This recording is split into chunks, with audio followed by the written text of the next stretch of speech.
Have you ever needed to be alone so badly you'd lie about why? Not because something was wrong, just a door closed, and no explanation you were willing to give. There is a particular kind of quiet that happens when a person chooses to be alone, not because no one called, but because they didn't pick up. A man eats dinner at his kitchen table, no phone, no one across from him, not waiting for it to be different. We've been trained to feel sorry for him without even thinking about it. But the silence wasn't a vacancy. It was chosen, the same way anyone chooses something they actually want. There are 6 small acts people return to, alone, by preference, eating alone, walking with no destination, working behind a closed door, sitting doing nothing, traveling without anyone beside them, leaving a gathering early. Which ones are yours? Here's the part that changes everything. The brain does not treat being with others and being alone as the same state, volume up or down. They're different circuitry. One mode reads faces, predicts reactions, manages how you're being received. The other goes quiet on all of that. And here's the real mystery. If solitude restores some people the way sleep restores a body, why does the exact same closed door feel like coming home to one person and like falling to another? Start with the walk. No destination, sometimes no route. To anyone watching, it looks aimless.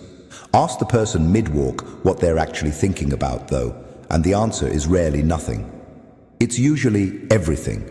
Without anyone to perform a conversation for, the mind stops narrating outward and starts following its own thread. Solitude here isn't absence. It's the volume knob on the self, turned back up. Then the dinner eaten alone, by choice. A table for one always gets read as a table missing someone. But there's no one out there to perform enjoyment for, which means the enjoyment, if it's there, is real. That single chair isn't exiled from the table. It's a seat that answers to nothing but itself. Then the door that closes. Not to shut anyone out, but because something isn't ready to be seen yet. A half-finished thought doesn't survive being watched too early. The closed door isn't hiding the work.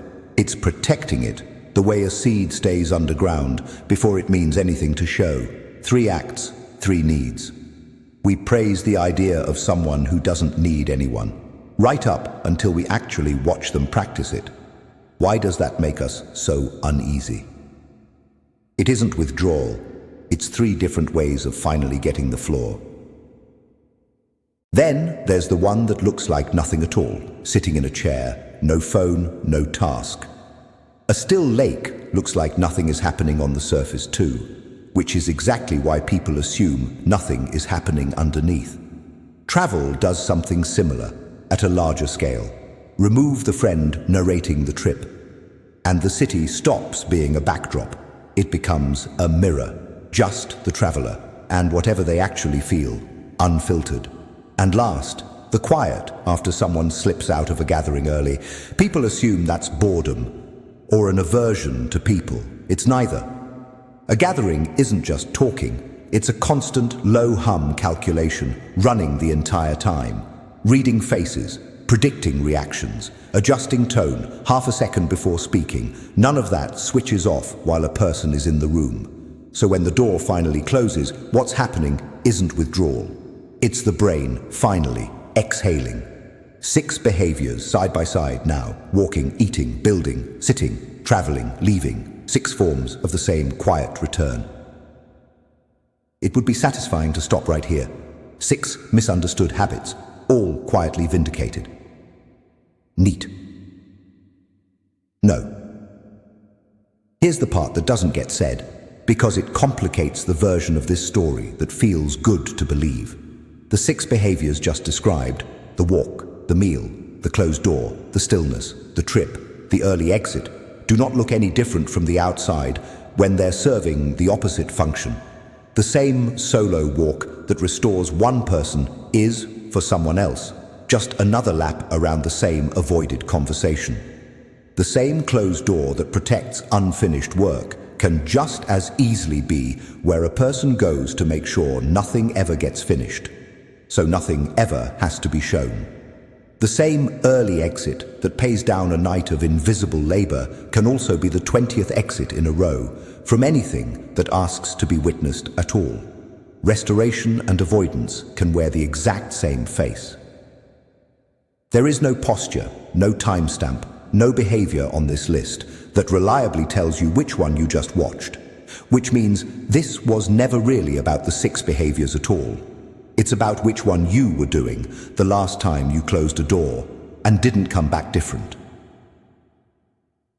This was never meant to become a diagnosis, not a label, not a 5-step plan, not a quiet suggestion that more alone time is the missing ingredient in anyone's life, because that would just be one more performance.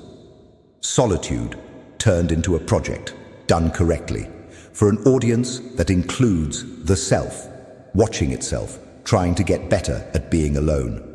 Go back to the beginning, the man at his kitchen table, no phone, not waiting for it to be different, the door closing, not to keep anyone out. Maybe none of it needed fixing. Or maybe some of it did. And the only way to know was never going to be visible from outside the room, not even, some nights, from inside it. So the question was never whether solitude is good or bad, healthy or avoidant. It's this: when someone finally closes the door, takes the long way home, alone, are they coming back? Or just gone a little longer this time, in a way that looks, from the outside, exactly the same?